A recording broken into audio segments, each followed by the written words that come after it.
In this video, I will show you how to set up the path variable on Windows machine.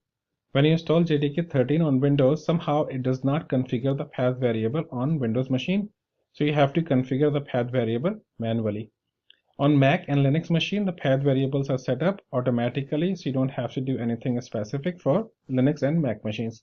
But for Windows machine, you need to verify whether the path variable is set up, and to do the verification, click on the Windows icon and type command. Open the command prompt and type Java-version.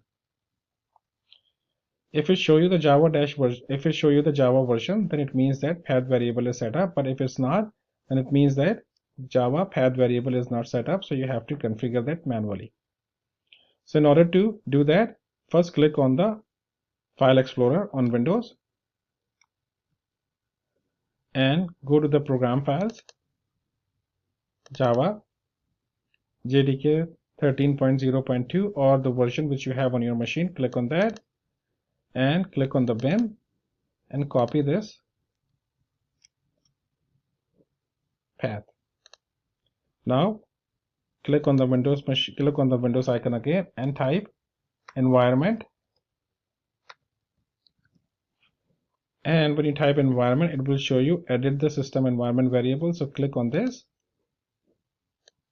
And then afterwards, click on environment variable. And then click on the system variable path. And click on edit. And new. And then paste the link which you copied from the File Explorer. And click OK. Click OK again. And OK again, and your path variable is set up.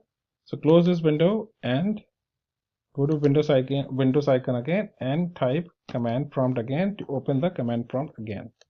And now type Java-version.